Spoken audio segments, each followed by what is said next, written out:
Кана эле телефонубузду карагандай Куранды караганыбызда. Азыркы учурда Кыргызстандын баары Куран жаттаган хафиз болуп кетмек.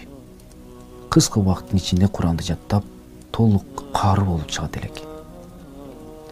Бир күндө телефонуңузду канча жолу карайсыз? Ушул суроого жооп бериңизчи. Канча жолу карайсыз? Балким 100 жолу карайсыз. Балким андан да аз карайсыз. Балким андан да көп карайсыз.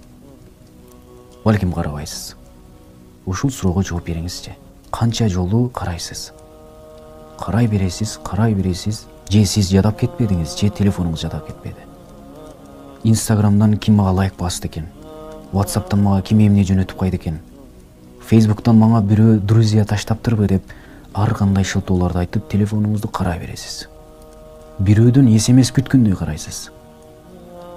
Бирок сиз Куранды карап жатасызбы? Мага ишенип коюңуз. Эгерде телефонду карагандай Куранды карасаңыз, анда сиз каары болуп калдыңыз. Сиз Куранды толук жаттап алдыңыз эле. Мага ишенип коюңуз.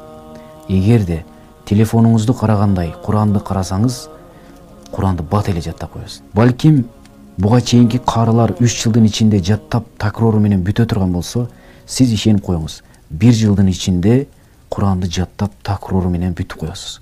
Эгерде телефонду карагандай Куранды карасаңыз.